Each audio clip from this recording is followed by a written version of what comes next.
Shalom, amadas vidas de Hashem, que el Kadosh Olam traiga verajots sobre cada una de las vidas y la luz del Creador nos alumbre en todo lo que voy a tratar de exponer en este breve estudio. Quiera Hashem que ilumine nuestra Neshama y su luz brille en ella en todo momento. Doy gracias a Kadosh Baruj Hu porque nos permite poder llegar a todos ustedes una vez más, y a todos aquellos que están interesados y los que puedan ver este estudio, darles las gracias de nuevo, porque hay muchas personas que están despertando a todas estas cosas que suelo publicar.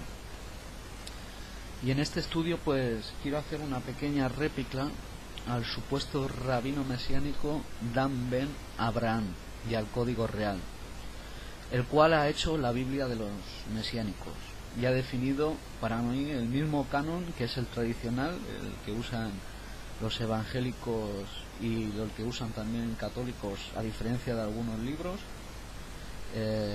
porque tenemos que mirar a los católicos, que ellos son los que realmente establecieron el canon, a todos los demás grupos. Y a pesar de las muchas tradiciones, todas contienen lo mismo pero expresado de diferentes maneras. Y en el caso del Código Real ha quitado algunas interpolaciones, pero sigue teniendo el mismo canon que los demás. Y al tener este libro, el Nuevo Testamento, ningún yehudí lo puede considerar válido como un libro divino. Eso está muy claro.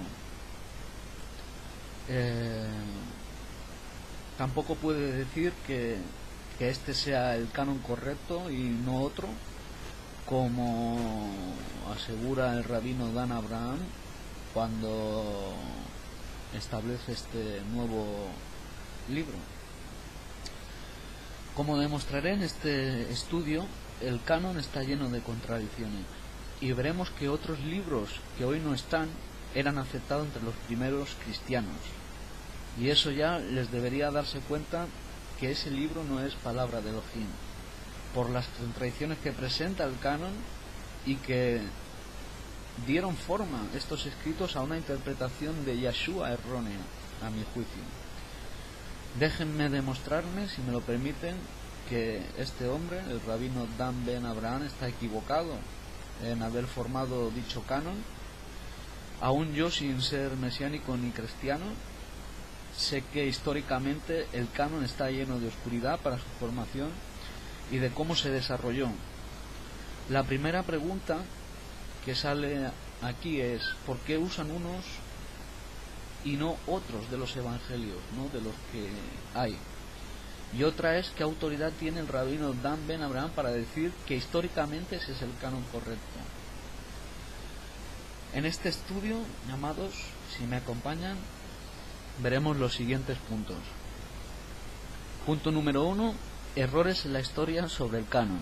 Punto número 2: ¿qué escritos eran aceptados entre los primeros cristianos? Punto número 3: ¿es el Código Real un libro divino? Punto número 4: ¿qué canon deberían usar cristianos y mesiánicos? Punto número 5: ¿qué valor tiene para un judío el Nuevo Testamento? Y punto número 6: ¿es el Nuevo Testamento histórico? Estos son los puntos básicamente que vamos a desarrollar en este estudio, al que le he dado forma para tratar de replicar este libro que está todo lleno de contradicciones y que no se puede decir que este canon sea el correcto. Quiero dar comienzo por el punto número 1, errores de la historicidad del canon, y quiero decir que en el vídeo que vi del rabino Dan Ben Abraham da por bueno el Apocalipsis históricamente, lo cual, como veremos, es un error. Otra de las cosas que menciona en su vida es que él busca la pureza teológica e histórica para componer el Código Real. Esto lo dice él en el discurso que da sobre el Código Real en una conferencia en México.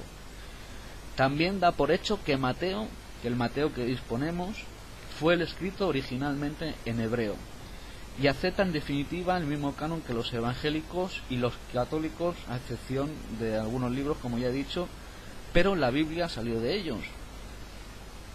También asegura de forma rotunda el rabino mesiánico Dan Ben que el Nuevo Testamento es un documento judío.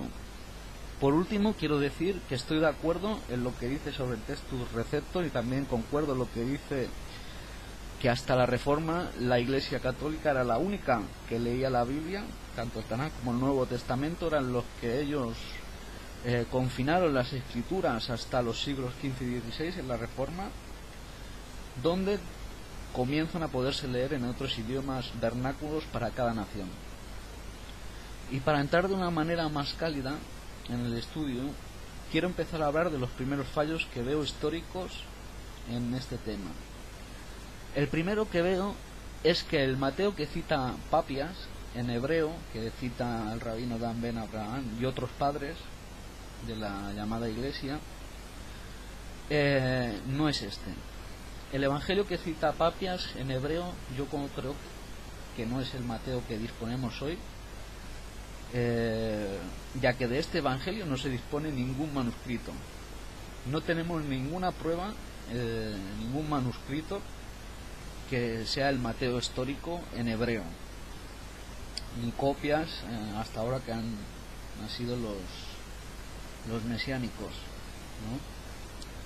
El manuscrito que está escrito en Mateo fue escrito originalmente en griego. ¿Cómo lo sabemos esto? Primeramente porque según los filólogos, los que estudian el griego que presenta Mateo, no es un griego de traducción. Y además también es sabido que las menciones que hace Mateo del Tanaj las hace de la versión griega de la Septuaginta. Por lo tanto, este Mateo no es el apóstol. Escribió su obra usándose del Evangelio y de lo que llaman la fuente Q. Seguramente Mateo. Usó otros escritos, quiero decir. Un escrito del cual no poseemos ninguna copia, pero se cree que existió en el documento de los dichos de Yeshua, llamado la fuente Q. También decir de los otros que el de Marcos tampoco sabemos quién lo escribió, pero se cree que puede ser Juan Marcos, que aparece como ayudante de Pablo en los escritos. Papias dice que este Marcos fue discípulo de Pedro, pero yo concuerdo más con que pudiera ser Juan Marcos. En cuanto a Lucas, el gran fabulador y novelista de la historia, se cree que fue el compañero de Pablo, el que escribió el Evangelio de Lucas, y de Juan poco podemos decir.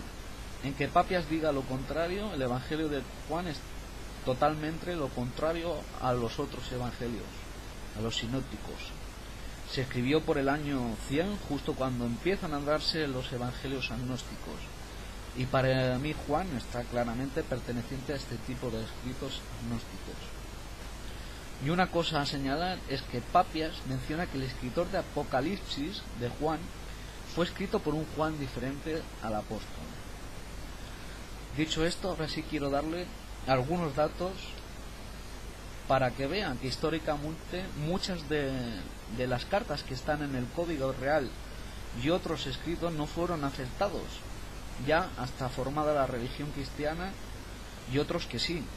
Por lo tanto, he de decir dos cosas antes, y es que usted no busca la transparencia teológica ni histórica, señor rabino Dan Ben Abraham, porque como veremos en los datos que daré, el canon que tú presentas debería ser más reducido y ajustado, si dices que quieres la transparencia académica e histórica.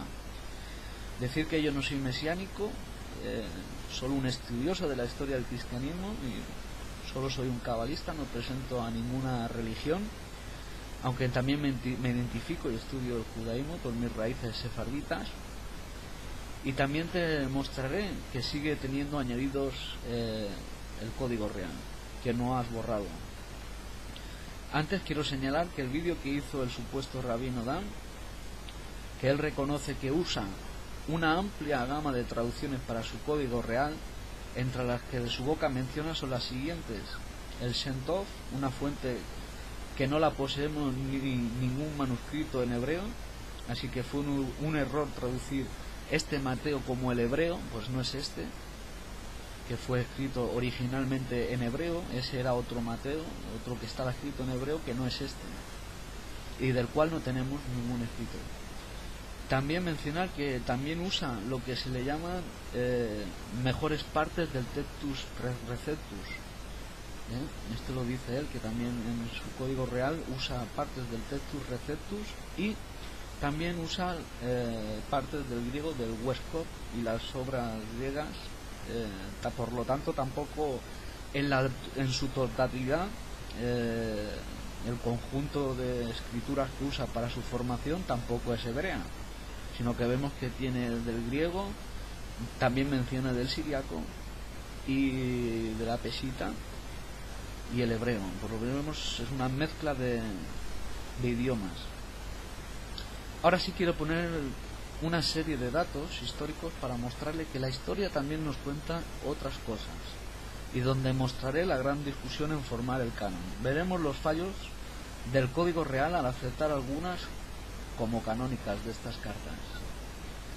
Quiero empezar diciendo que no existe ningún manuscrito que concuerde con los demás. Los teólogos cuentan entre 50.000 y 100.000 variantes. Se conocen 4.680 manuscritos del griego del Nuevo Testamento, de los cuales no hay dos que den a conocer el mismo texto. De ahí que de las más de 5.000 versiones manuscritas del Nuevo Testamento que se conservan, ninguna es anterior al siglo IV. Para la elaboración del Nuevo Testamento se tuvieron en cuenta más de 80 evangelios, pero solo unos pocos acabaron incluyéndose o omitiéndose, aquellos en los que se hablaba de los rasgos humanos de Yeshua. El diccionario bíblico de Harper asegura que no existió ninguna lista canónica del Nuevo Testamento antes del año 150. Al parecer, el primer cristiano que compone o propone un canon para el Nuevo Testamento fue Marción, agnóstico, que consideraba válidas solo las doctrinas de Pablo. Para Bruce Metzer, por ejemplo, profesor de teología y editor bíblico estadounidense, Orígenes, al igual que Clemente, acepta cualquier texto que le parezca atractivo o convincente y lo considera como divinamente inspirado, lo que nos indica que no tenía una metodología rigurosa, ni mucho menos para validar qué libros merecían estar en la Biblia por su autenticidad. Atanasio solo aceptó el libro de Hebreos por influencia del obispo de Roma, Julio I.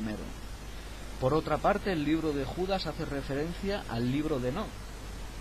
Muchos han cuestionado si Judas fue declarado canónico. ¿Por qué fue declarado canónico? Y Enoc no. Enoc debería también estar dentro del Nuevo Testamento, o que si Enoc es falso, ¿por qué entonces Judas lo menciona o lo declara como tal? La conocida de algunos libros del Nuevo Testamento solo llegó a establecerse después de muchos titubeos en la Iglesia occidental.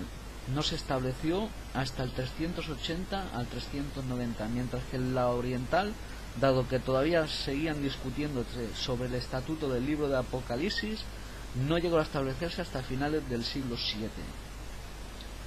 Vamos con algunas cartas que vamos a ver que eran aceptadas por unos y otros no. Acerca de la epístola de Santiago, Orígenes, en el tercer siglo, es el primer escritor que distantemente lo menciona entre los griegos y no es citado por ningún rito, por ninguno de los que practicaban el rito latino hasta el siglo IV, la epístola de Santiago. También la epístola a los hebreos, aunque se recibió en Oriente, no se recibió en las iglesias de rito latino hasta el tiempo de Jerónimo. De nuevo, San Jerónimo nos dice que por esos días, hacia el 400 después del Cristo para la Iglesia católica, la Iglesia griega rechazó el Apocalipsis, pero el rito latino lo recibió. Para Irineo, la epístola a los hebreos no era de Pablo, lo mismo que para Hipólito y Tertuliano, el cual la atribuye a Bernabé y la excluye del canon, para que veamos ya los primeros errores históricos en cuanto a, por ejemplo, la carta de Santiago, como la Orígenes no la se menciona hasta el siglo III, Orígenes, ya en algunos casos hasta el IV. La epístola a los hebreos tampoco era recibida por muchas iglesias, y el Apocalipsis sobre todo fue bastante discutido, y vemos que aquí, por ejemplo, Irineo pues La epístola a los hebreos no la aceptaban ni Hipólito ni Tertuliano, porque la atribuían a Bernabé y la excluyen del canon. Por lo tanto, ya tendríamos aquí algunos rasgos históricos que nos impedirían la transparencia teológica que cita el rabino Dan Ben Abraham. Orígenes, en el 254, nos refiere que en su tiempo algunos negaban la autenticidad de la segunda carta de Pedro. San Anfiloquio, después del 394, duda de la canonicidad de segunda de Pedro. Y Jerónimo, segundo, comenta de segunda de Pedro, la mayoría niega que esta carta sea de Pedro, teniendo en cuenta la diferencia de su estilo por la relación a la primera. Como vemos, también segunda de Pedro estaba en discusión prácticamente hasta el siglo III. Prácticamente hasta el siglo III no se conformaron estas escrituras, fueron discutidas. Por lo tanto, no se puede decir que haya un canon establecido desde el primer comienzo, y no se puede asegurar de que ese sea el canon verdadero, como vemos, porque están muy discutidos aquí estos primeros datos. Vamos a seguir mirando más. Orígenes, que volvimos a citarlo, discípulo de Clemente de Alejandría, se ordenó sacerdote en el 230, intentó también establecer un canon del Nuevo Testamento sin éxito. Orígenes reconocía la autoridad de los 4 evangelios que hoy en día están canonizados, pero también consideraba autoridad el evangelio de los hebreos y expresó reservas respecto a la validez de Santiago, segunda de Pedro, segunda y tercera de Juan. Como vemos, estas cartas están discutidas en la historia, no se pueden asegurar como veraces, solo porque en el siglo III algunos padres reconocieron y otros no. Sigamos leyendo más datos. Gregorio Nacianceno y San Cirilo de Jerusalén, que no hacen uso del Apocalipsis. San Anfiloquio afirma que algunos admitían el Apocalipsis, pero otros no. Eusebio de Cesarea coloca las 5 epístolas católicas menores entre los escritos que él llama antilegómenos, es decir, los escritos que no eran aceptados por todos. Aponilar de la Odisea cita solamente la primera carta de Pedro y la primera de Juan. Diodoro de Tarso alega únicamente la primera de Pedro y primera de Juan y segunda de Pedro. San Juan Crisóstomo y Teodoroteo parece que omitieron segunda de Pedro, 2 y 3 de Juan y Judas. Teodoro de Mesopotamia rechaza todas las epístolas católicas. Como ven, entre los padres, amadas vidas de Jasén, había una gran discusión y no se aceptaban por canónicos todos estos escritos, que el rabino Dan dice que históricamente esto es lo que más validez o transparencia da, pero como vemos, ya solo en unos primeros rasgos a vuelo de pájaro, primera de Pedro, las cartas de Juan, segunda de Pedro, Judas, Santiago, el Apocalipsis, fueron muy pero que muy discutidos.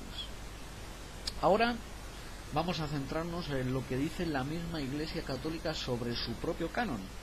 Y esto no podemos tapar el sol con un dedo, ni los mesiánicos pueden alegar a la historia porque no tienen historicidad, no tienen ninguna historicidad, obviamente, solo el cristianismo tiene una historia y son los que formaron el canon, y por lo tanto es a ellos, a los católicos, si queremos indagar sobre este asunto, es el que tenemos que mirar.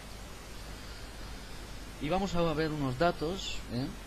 La Iglesia admite que algunas de las epístolas de Pablo son falsificaciones o escritas por otros de sus discípulos. Incluso las genuinas epístolas fueron grandemente interpoladas para dar peso a los puntos de vista personales de sus autores. Esto lo dice la Enciclopedia Católica Farleyet, volumen 7, página 645. Hoy sabemos que son 7 las cartas verdaderas de Pablo y 7 escritas por sus seguidores, que componen el cuerpo paulino de las Biblias mesánicas y cristianas. Hay algo más involucrado en este escenario y está registrado en la Enciclopedia Católica. Una apreciación de la mentalidad clerical surge cuando la misma Iglesia admite que no saben quién escribió sus evangelios y epístolas, confesando que todas las escrituras, los 27 escritos del Nuevo Testamento, comenzaron su vida anónimamente. Aparece así que los presentes títulos de los evangelios no son identificables hasta los evangelios mismos. Ellos, la colección del Nuevo Testamento, son provistos con títulos que, aunque antiguos, no van tan atrás hasta los respectivos autores de esas escrituras. Esto lo dice la Enciclopedia Católica, Ed Farley, volumen 6, páginas 655 a la 56. La Iglesia mantiene que los títulos de nuestros evangelios no fueron pensados para indicar los autores literarios, agregando que los títulos fueron pegados a ellos. Enciclopedia Católica de Farley, volumen 1, páginas 117, también lo dice el volumen 6, páginas 655. Como ven, los mismos católicos aseguran que no saben quién escribió sus cartas. Por lo tanto, tampoco puede llegar Dan Ben Abraham y decir que él sí sabe quién son esos autores, y ya poner nombre y suponer de que el Mateo fue el Mateo apóstol hebreo, que como vemos es un error histórico gravísimo el pensar eso. La primera vez que se hace mención del canon, el canon de 27 libros, fue ocasionalmente sancionado en este o aquel sínodo o reunido del Consejo, pero tales encuentros eclesiásticos eran entendidos como cuestiones locales y sus conclusiones no eran obligatorias para la totalidad de las iglesias. El primer sínodo que ratificó el canon de Atanasio tuvo lugar en Ipur Regio, Hipona, norte de África, en el año 393. Véase Marlot, Escrituras, páginas 341-342. Por lo tanto, vemos primeramente que históricamente hasta el año 393 no había un canon firme establecido en el cristianismo, y hemos visto muchas cartas que fueron rechazadas. También cabe mencionar que al principio había más de 60 evangelios, y que un solo hombre católico fue el que decidió el canon y el lugar, y al igual que este supuesto rabino, aceptó todas las cartas que eran mejores para sus doctrinas. Entonces, ¿dónde quedó la transparencia histórica cuando dice que este canon es el correcto, señor Dan Ben Abraham? Como hemos visto, ni los mismos católicos saben que estas cartas fueron escritas por unos o por otros. Y usted no ha mencionado todas estas cosas que yo he dicho.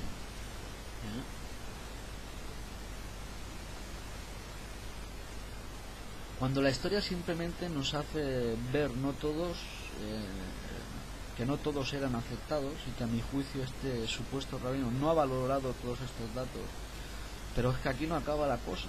Ahora vamos a traer mi segundo punto, otros libros que sí eran aceptados y que tampoco se usan hoy, y que el rabino mesiánico no ha tenido en cuenta tampoco en decir de su transparencia histórica. Y vamos con el segundo punto. ¿Qué escritos eran aceptados por los primeros cristianos? He de decir que al principio cada comunidad usaba sus evangelios, que según el historiador y catedrático Antonio Piñero ha encontrado más de 80 evangelios. Por citar algunos, el Evangelio de Pedro, el Evangelio secreto de Marcos, el Evangelio de María Magdalena, el Evangelio de Judas, el Evangelio de los egipcios, el Evangelio de los hebreos, entre otros. ¿Todo esto qué nos dice? Pues sencillo, que no podemos enmarcar un canon entre los cristianismos primitivos y decir cuál era o no los correctos, por lo que tampoco el rabino Dan debería haber establecido un Nuevo Testamento, lleno de libros que no eran aceptados y faltándole otros que tal vez le podrían ser de más ayuda a la hora de interpretar a Yeshua, como el Evangelio copto de Tomás, por ejemplo. Este para mí tendría que entrar en el canon antes que otros, ya que yo no soy cristiano ni mesiánico, pero en el sentido de que el valor histórico que tiene este libro es mucho más consecuente que tal vez los evangelios sinópticos. Y quiero establecer unos nuevos datos históricos, porque por lo visto el rabino Dan no ha tenido en cuenta a la hora de establecer el canon del Código Real, y que nos harán entrar en cuenta que dicho rabino apoya el canon de la Iglesia Católica también, en vez de buscar la transparencia histórica que tanto dice. Comencemos. Clemente de Alejandría dice que también usaba, aunque un nivel algo inferior de autoridad, los evangelios apócrifos de los hebreos y los egipcios, es decir, el evangelio a los hebreos y a los egipcios. así como la apócrifa epístola de Bernabé, el Apocalipsis de Pedro y otros escritos no canónicos. Eusebio lista el Evangelio de los Hebreos utilizado por Taciano en su de Teserón y afirma que este Evangelio era muy querido por los judíos que abrazaban el cristianismo. La epístola de Barnabás ha sido históricamente considerada como de autoría más cierta y de mayor autoridad que el libro de los Hebreos, pero la primera no forma parte del canon y la segunda sí. La epístola de Barnabás ha sido históricamente considerada como una autoridad más cierta, de un mayor grado que el libro de los Hebreos, por ejemplo, que existe en el canon. Libros como Primera y Segundo de Clemente, el libro de la Alianza, el Otatetuco y otros han sido motivos de disputas. Algunos están en ciertos cánones y otros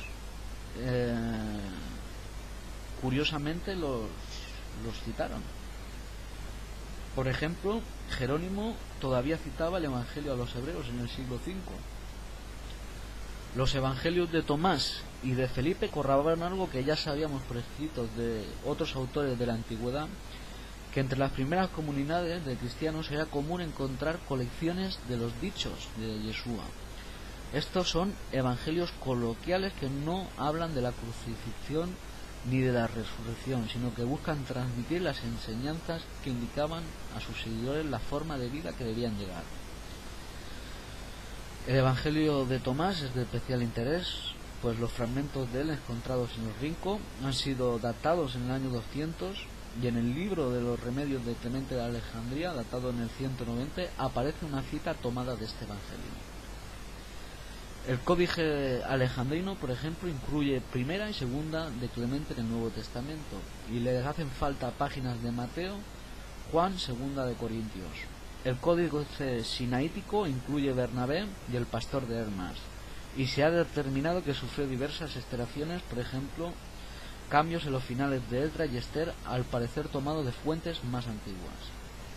También se han encontrado alteraciones en Juan y Primera de Timoteo y omisiones en Mateo. Al Códice Vaticano también le faltan algunos libros y partes de libros, y se sabe que entre los siglos XV y XVI se le agregaron algunos folios que le faltaban, por lo que no todos los manuscritos en el códice son del siglo IV. Para acabar este apartado quiero mencionar algunos de los textos que fueron añadidos tardíos y que algunos de ellos siguen estando en el Código Real. Mateo 18:11, Marcos 7:16, Marcos 9:44, Marcos 9:46, Marcos 11:26, Juan 5:4, Romanos 16:24, parte de Primera de Juan 5:7, que esto sí lo ha quitado el rabino Dan en su Código Real, y parte de Lucas 9:56, 17:36 y 23:17. Como pueden ver, el rabino Dan no puede decir que busca la transparencia histórica y teológica. En esta primera, como vemos, hemos visto en los primeros dos puntos de este estudio que vemos que el canon no podemos decir que sea el establecido por el que no podemos decir que sea el correcto, el establecido por el catolicismo, y que él mismo ha adoptado sin tener en cuenta muchos datos históricos que, como pueden ver, no hablan de libros que no eran aceptados y otros que sí. Por lo tanto, deducimos, los que miramos el cristianismo desde fuera como judíos, revisando la historicidad de él, no como un libro divino de este supuesto escrito, podemos concluir que el canon no aguanta el más mínimo análisis cronológico. Por lo tanto, a mi juicio, no puede ser un libro divino, pero que creo que quitando toda la teología que añadieron, se pueden sacar retazos de la historicidad de Yeshua histórico, que es lo que les puede interesar a algunas personas y algunas de las enseñanzas de él como rabino que podrían ser aceptadas. Ahora quiero que me acompañen al tercer punto. Ya hemos visto dos puntos. Como hemos visto, algunas cartas no eran aceptadas, otros sí. Luego vemos que unos libros están en unos códices, otros no. Y vemos todas estas variantes que, como vemos, no pueden decir que pueda haber un Nuevo Testamento concreto, un libro que marque todo correctamente, como asegura el rabino Dan. El punto 3, ¿es el Código Real un libro divino? Vamos a dar respuesta a esto. ni para mí, y dudo que para algún judío nacido en Israel. No creo que sea un libro divino, primeramente por lo que tratemos en los dos primeros puntos, el hecho de que de qué libros serían los canónicos entre tantos y de por qué no otros que vimos, y quitar algunos de ellos que fueron muy discutidos históricamente y fueron aceptados tardíamente por la mayoría. Tampoco lo puedo considerar divino porque tiene capítulos agregados que son leyendas y no historia, ni tampoco lo puedo aceptar como divino porque va en contra del judaísmo de nuestro amado pueblo. Por no mencionar el tema de Pablo, que para mí fue un falso apóstol que inventó el cristianismo, y lo que hay que añadir que no se pueden considerar históricas 7 de sus cartas en algunos aspectos de la vida del nazareno y del desarrollo de la falsedad de la religión cristiana. Las otras fueron escritas por sus seguidores, que no se saben los nombres tampoco, pero son pseudónimos. Estos son personas que escriben el nombre de Pablo, pero que no es Pablo, y que por solo este hecho no debería estar en el canon ya de calle. Y he de decir que a pesar de todo es una buena traducción, pero que en definitiva es errada, ya que pasa por alto muchas cosas de lo que seguiremos tratando, y la canocidad tampoco creo que es la adecuada. El punto número 4 es qué canon deberían usar cristianos y mesiánicos. Este punto lo trato en uno de los vídeos que puse, que grabé hace unas semanas arriba en YouTube, que está titulado como en este mismo título: ¿qué canon usarán cristianos y mesiánicos?, incluyendo a los evangélicos, pues justamente, y a los católicos. ¿Y no les parece curioso que los tres tengan el mismo canon? Como hablé en el vídeo,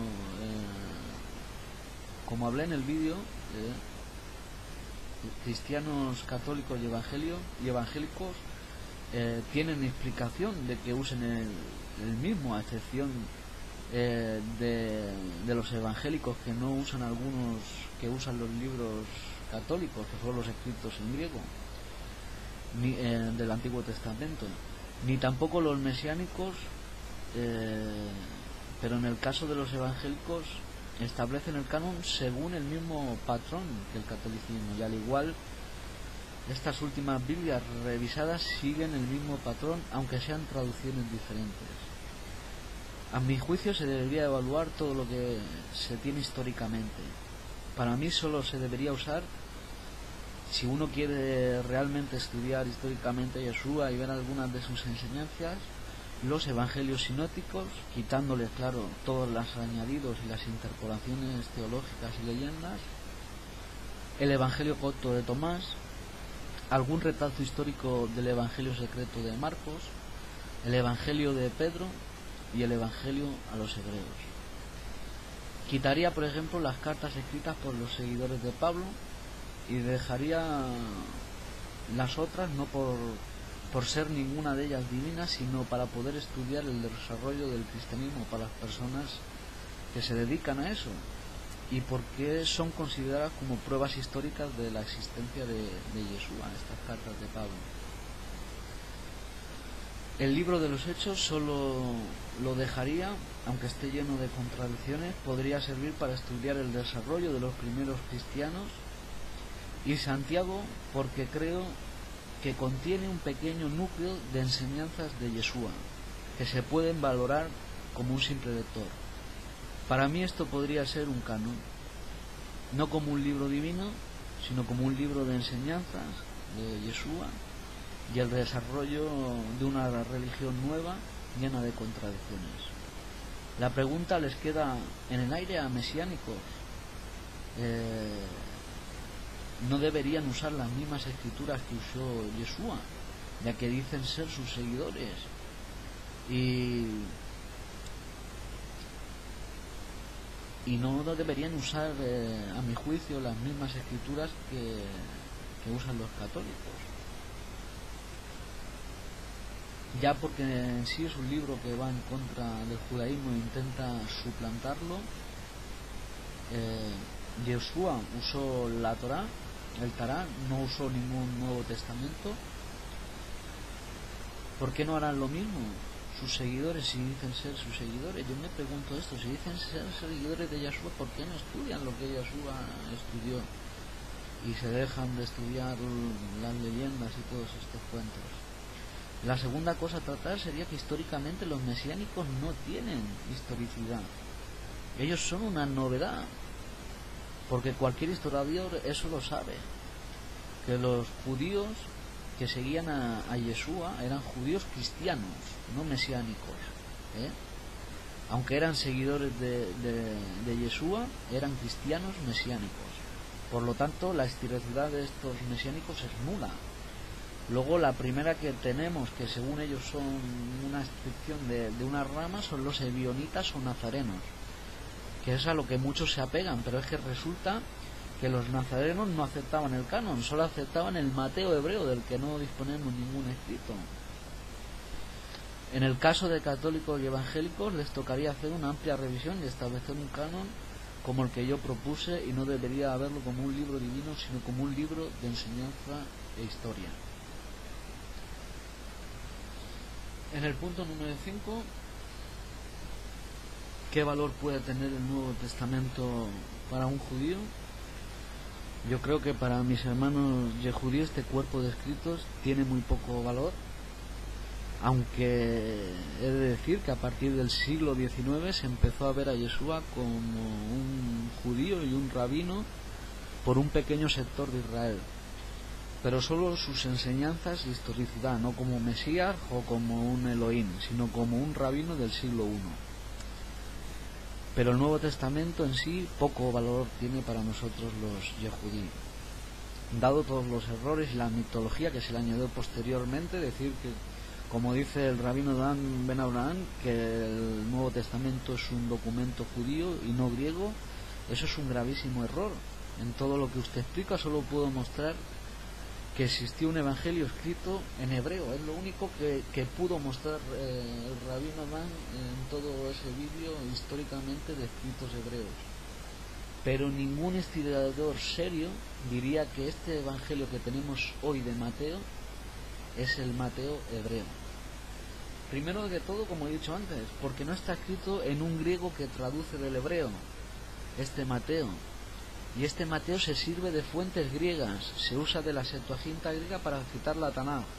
Además, se usa del Evangelio ya escrito de Marcos, en griego. Y este Evangelio de Marcos, que fue el primero, es ya de corte paulino. Así que basarse solo en unos relatos de algunos padres para decir que el Mateo es hebreo es dudoso y pretencioso a mi juicio, ya que no tenemos ningún papiro de dicho Evangelio hebreo. Y todos los que tenemos son en griego. Ahora, ¿cuál es la razón de por qué es griego y no hebreo? Muy sencillo, y es que este mensaje era la propaganda para romanos y griegos, personas de habla griega, romanos, no era para judíos. Es una tontería pensar que Pablo escribía en hebreo a las comunidades griegas, suena incluso chistoso, y el hecho de que algunos de los autógrafos del Nuevo Testamento eran judíos. Este libro, el Nuevo Testamento, no es para los judíos, sino para oyentes griegos y romanos. Así lo demuestra el transcurso de la historia. De ahí la evidencia de que los judíos no creemos a Yeshua como el Mesías hasta el día de hoy, y todos los que usan el Nuevo Testamento son gentiles. Si esa es la prueba más contundente que tenemos, y ningún seguidor de Yeshua en el siglo I leyó ningún Nuevo Testamento. Lo que sí creo es que los que estaban en Israel y que seguían a Yeshua usaban la Tanaj y tal vez el Evangelio de la fuente Q, que se piensa que fue redactado en Galilea y contenía las enseñanzas de Yeshua. Ese tal vez fue el que usaran sus seguidores, o el Mateo hebreo verdadero, que hoy no tenemos, que es el único libro aceptado por los nazarenos o ebionitas cristianos que descendían de la comunidad de Jerusalén, formada por Jacob, Santiago, que desapareció ya entrada la guerra judía esta congregación, y solo persistieron las paulinas gentiles. De ahí tal vez la malversación de datos. Así que no tenemos históricamente nada para asegurar lo que dice Dan Ben Abraham, de que el Nuevo Testamento es un documento hebreo. Cualquier persona que analice la historia se da cuenta de eso. Así que explicado esto queda claro que es de poco valor dicho este libro. Aunque para mí algunos fue un personaje histórico que existió, para mí existió, seguramente un rabino del siglo I, que quitando toda la teología añadido, como he dicho muchas veces, a estos escritos se pueden sacar enseñanzas de la Torá de Yeshua, como el libro que aporta un pequeño núcleo histórico, pero nada más. Así que creo que defino bien mi posición en cuanto a esto, para pasar al punto siguiente. Pero quiero citar antes algunos ejemplos que no tendrían el Mateo hebreo, y que el griego es falsificado en hebreo, y que no contiene uno y el hebreo sí contenía. O sea, para que veamos las diferencias entre el hebreo y el griego. Por ejemplo, el Mateo original, el hebreo, no debió incluir ningún relato sobre la muerte de Judas Iscariote. El Mateo griego lo tiene, el Shem Tov también. El Mateo original debió incluir los detalles preservados por Jerónimo, Clemente y Orígenes. El Mateo griego no los tiene, y el Shem Tov tampoco. El Mateo original no debió incluir el relato del nacimiento de Yeshua. El Mateo griego lo tiene, y el Shem Tov también. El Mateo original en hebreo no debió incluir tampoco los detalles sobre la resurrección. El Mateo griego los tiene y el Shem Tov también. Estos son algunos rasgos que se pueden aún mostrar más, pero por el tiempo, porque se está extendiendo ya muy largo este vídeo, y como hemos podido ver hay muchas diferencias entre un Mateo y otro, y no podemos concluir solo por el hecho de que Papi Astite y algunos padres un Mateo hebreo concluir que es este. Como vemos históricamente ningún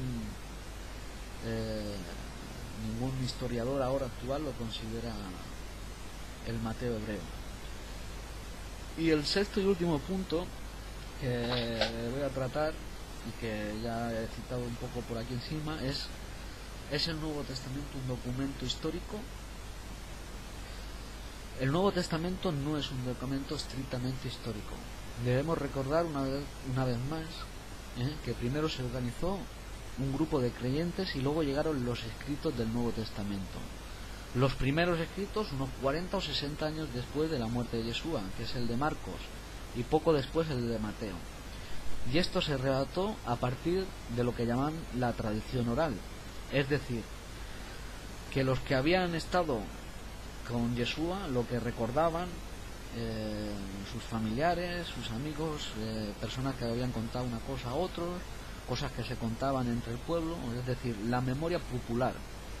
Esto es decir, es lo que se le llamó el Evangelio, la fuente Q, a estos primeros dichos, antes de que empezaran a aparecer estos primeros escritos, que ya se piensa que cuando fue escrito el de Marcos ya se sirvió de la fuente Q. ¿Así ustedes realmente creen que se puede formar una biografía correcta del personaje de esta manera? Yo creo que no, porque si nosotros pensamos solo por la simple lógica, cuando se forman estos escritos, que vienen ya con un tiempo ya de retardo en cuanto muere Yeshua, cuando se forman los escritos, y estos escritos se forman entre lo que se van diciendo unos a otros, entonces no se puede formar una biografía estrictamente histórica. Y está claro que se le añadieron muchas cosas, como he ido diciendo a lo largo de este vídeo. Para que ustedes entiendan, es como si yo hoy le digo a usted, tiene que escribir una biografía de Elvis Presley, pero sin ningún vídeo ni documental, solo valiéndose de lo que recuerden sus familiares y sus amigos y lo que le cuente la gente. ¿Usted cree que realmente sería un documento confiable ese? Pues eso es el Nuevo Testamento. Así que solo podemos considerar como portador de un pequeño núcleo histórico, a completar con otros retazos pequeños, eso sí, no muchos, de algunos de los evangelios no aceptados o perdidos, como el evangelio de los hebreos, el de los egipcios, el evangelio de Tomás, y muy poco del evangelio de Pedro, porque ya es un documento más tardío, y algún papiro más, pero muy poco lo que disponemos a mi juicio y al de muchos historiadores del cristianismo.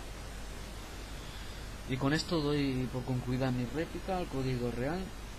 Decirle a este hombre, ya que he visto que él menciona que ha tratado de mantener algún debate con algunas personas allí en México cuando llegó, se ve que él criticaron el código real y él quiso mantener un debate, o cuando vino aquí a España él menciona que quiso mantener un debate con César Vidal también y dice que no se presentó.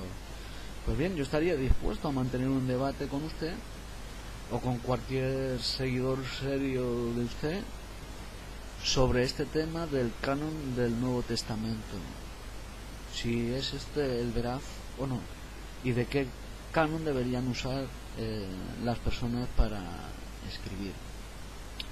Yo, si quiere, podemos tener un debate por Skype, como ya he mantenido muchas veces, donde podemos tener 3 o 4 rondas de 10 minutos cada uno, cronometradas, que usted habla sin interrupciones y yo también en mi parte, en mi sala de debates, y ahí puede exponer sus argumentos y a demostrar lo que usted asegura en ese vídeo en un debate público y no diciéndolo solo de palabra.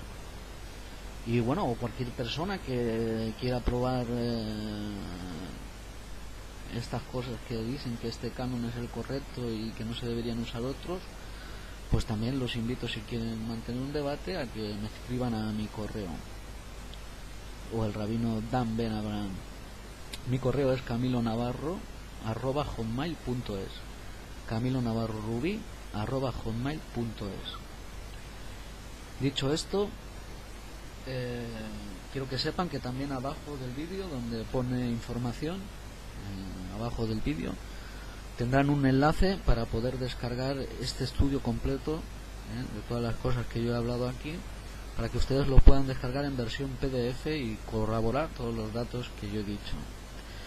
Decir que cuando publico estos vídeos, que mucha gente quiere debatir, pero es una tontería, como yo veo muchas veces, repetir lo mismo, cuando yo me meto en los grupos de Facebook o los foros, pero no les interesa tener un debate público para que la gente vea realmente que todas estas cosas no son así. Entonces, pues cualquiera que quiera mantener un debate público por Skype, repito, un debate cronometrado como personas, un debate donde pongamos cada uno sus argumentos por Skype, pues ya lo he dicho, me escribe camilonavarrorubí@hotmail.es, o todo el mundo sabe mi Facebook, Camilo Navarro Rubí también, o mi blog, camilonavarrorubí.blog.es. Dicho esto, agradezco que hayan podido ver este vídeo y les deseo bendiciones de Kadosh Baruj Hu a su vida, que pueda seguir viendo estos vídeos conmigo y viendo las similitudes del cristianismo y de las religiones que ahora han surgido mesiánicas, que es una variante más del cristianismo, porque históricamente no tienen ninguna similitud. Pues gracias, amados míos, hasta la próxima, el Eterno les bendiga. También agradecer a todas las personas que se han suscrito a mi canal de YouTube, o a mi canal de YouTube, muchas gracias, y les sigo para que sigamos estudiando juntos en mi próximo vídeo. Gracias. Como demostraré en este estudio, el canon está lleno de contradicciones, y veremos que otros libros que hoy no están eran aceptados entre los primeros cristianos, y eso ya les debería darse cuenta que ese libro no es palabra de Elohim, por las contradicciones que presenta el canon y que dieron forma estos escritos a una interpretación de Yeshua errónea, a mi juicio.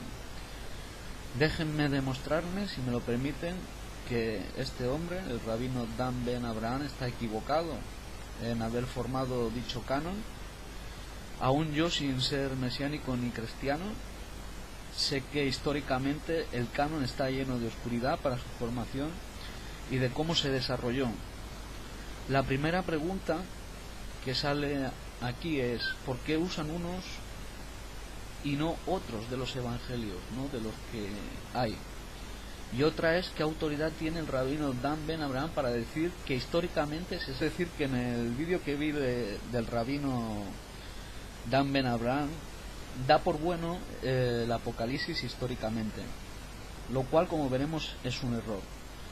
Otra de las cosas que menciona en su vida es que él busca la pureza teológica e histórica para componer el código real. Esto lo dice él en el discurso que da sobre el código real en una conferencia en México.